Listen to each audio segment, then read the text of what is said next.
ధనాపేక్ష నుండి మీ జీవితాలు ఏం చేయబడాలా? చెప్పాలి. ఈ ఊబిలో చాలామంది పడిపోయారు.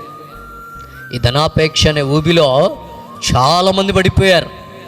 విచిత్రం ఏంటంటే దేవుని బిడ్డలు కూడా ధనానికి దాసోహం అయిపోతున్నారు. దయచేసి చెప్తున్నా వినండి నా ప్రియ దేవుని బిడ్డ, ధనం నిన్ను నడిపిస్తే, ధనం ఒకవేళ కనుక నిన్ను నడిపించేదిగా ఉంటే ధనం లేనప్పుడు నువ్వు ఆగిపోతావు.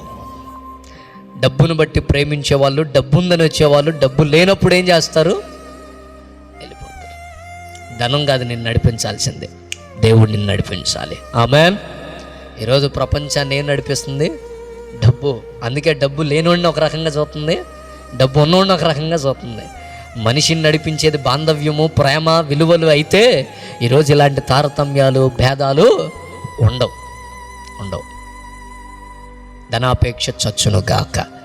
మీ తల మీద చేసుకొని ఏసైనా ఒక మాట అడగండి, ఏసయ్యా నాలో ధనాపేక్ష చచ్చిపోవును గాక.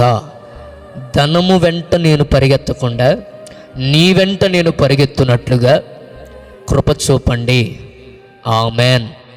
నా స్పందన లేక ఒక ఆయన నాకు ఫోన్ చేసి నీకు ఏం అనుభవం ఉంది అని చెప్పి వాక్యం చెబుతున్నావు అన్నాడు. నాకేం అర్థం కాలే. ఏం అనుభవం కావాలి సార్ అనుకున్న మనసులో. నా ప్రియ దేవుని బిడ్డలారా గమనించండి, ఆయన అంటాడు నీ ముందున్న వాళ్ళంతా నీకంటే పెద్దోళ్ళు కదా, అసలు నువ్వేందో కొమ్ములు తిరిగిన వాళ్ళలాగా చెబుతున్నావు అది ఇది అన్నాడు. నేను ఒకటే అన్నా, కొమ్ములు తిరిగినోడు నేను కాదు సార్, నా దేవుడు. దేవునికి స్తోత్రం. మీకు ఇంకో విషయం చెప్పాలి సార్, అనుభవించి చెప్పాలంటే ఇప్పుడు నేను కూడా పాపం చేసి చెప్పాలా? మాట్లాడరేంది? అంతేనా? ఇప్పుడు నేను దేని గురించి అని చెప్పాలంటే దాన్ని అనుభవించి చెప్పమంటారా? అప్పుడు అనుభవమా? అంటే దాని గురించి తెలుసుకొని చెబితే కదా, అంతేగాని దాన్ని చేసి చెబితే ఏంటో. మనుషులు కొంచెం కూడా ఆలోచన ఉండదు. దేవుడు ఇర్మియాతో మాట్లాడుకున్నప్పుడు ఆయన చెప్పింది ఏందో తెలుసా? ఇదే డైలాగ్ వేస్తారు, ప్రభు నేను బయటికి వెళ్తే బాలుడిని, నువ్వు మాట్లాడటానికి నీకు అర్హత లేదంటారు. అంటే నువ్వు బాలుడు అనవద్దు, నేను నిన్ను పంపేవారి దగ్గరికి నువ్వు వెళ్ళు, నేను ప్రకటించే సంగతులు వారికి చెప్పు అన్నాడు. దేవునికి స్తోత్ర.